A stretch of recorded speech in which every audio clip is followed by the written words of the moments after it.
Hello and welcome to the shop.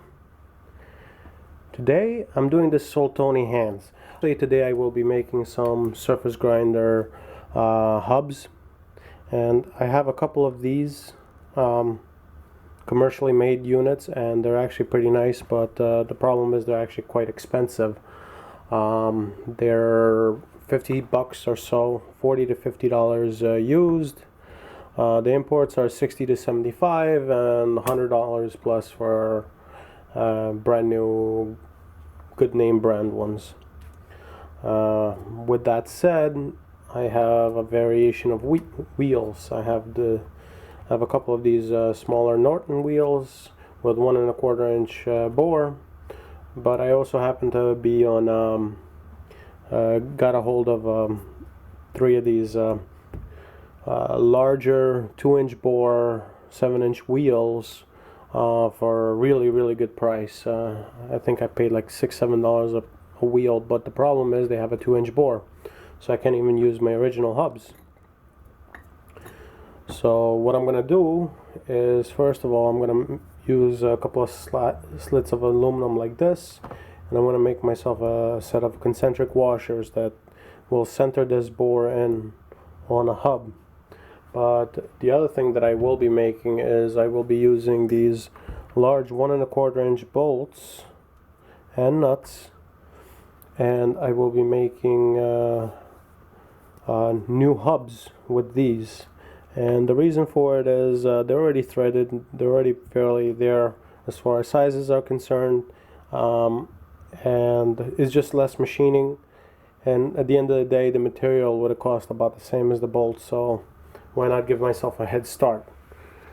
And so I'm gonna show you what the critical dimensions are, right? And the critical dimensions are the actual hub actually has a 7-degree taper on its end. So what I usually do is I take a notepad and I scribble down what the critical dimensions are, or actually draw them out.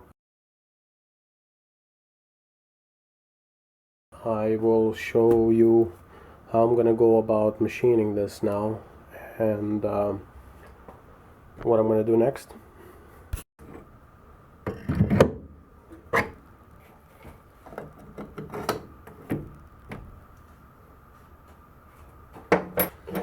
So I have my 5000s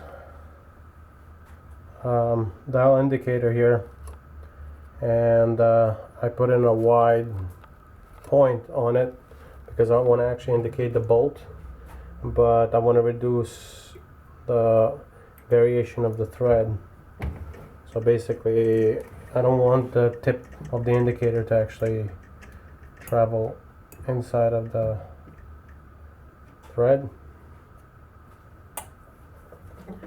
And let's zero this thing up.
So this is the end of it. This is the end of this project. At the end of it I made 4 hubs, and I understand why they charge so much for these, because there's a lot of intricate work that goes into making one of these. So it really isn't any savings if you value your time even remotely. But to me, this is fun. This is a shop project for me to do. So with that said, some of the features that these hubs have is, again, they started out as a bolt. They have pretty darn close to 3 inches per foot taper feature internally. I did not thread the nose of the hub so I can use a hub puller, because I don't have a hub puller, and all the original, well, all the commercially manufactured hubs I have, all 3 of them, they all have different threads, so that doesn't really quite work, so I can't standardize on anything. And I've been able to pull these off just fine. And like I said, there's you can see the hub's been relieved there. The nut has also been relieved, and the adapters for 2-inch wheels have all been relieved internally. There's a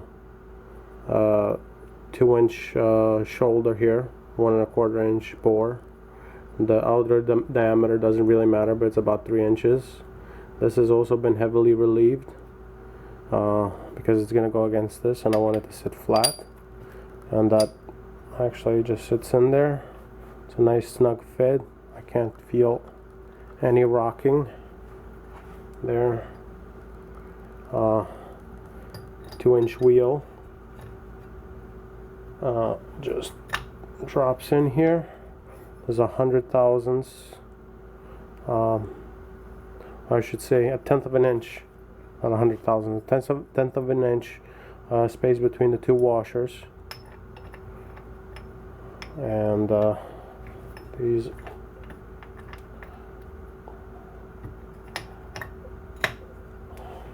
fit in there like so.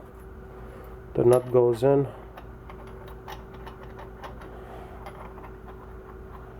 and it should thread on here rather nicely. I'm going to give it a snug later, and then I'm going to go in and dress this wheel. I also have this hub over here, which this is a 1 1/4 inch. I have made a relieved washer that goes here like so. Also, the nut is also relieved for this as well. And the only thing that's left to do is for me to make, I ran out of stock, so I have to make another washer for this hub, and a couple of more washers for this hub. I may actually end up making 4 of these kinds of washers in case I want to use these hubs for something else, and I keep my diamond wheels as well as my abrasive wheels on hubs, and that's all the wheels I have, plus 1 extra in case something comes along the lines and I need a hub for it. I have one. Well, that's the end of this. I just wanted to remind everyone that I'm not a professional. This is my hobby. This is just something for me to play around with. I enjoy doing it. And leave a comment below. Tell me what you think. Is this worthwhile to you? I don't know. See you later. Bye.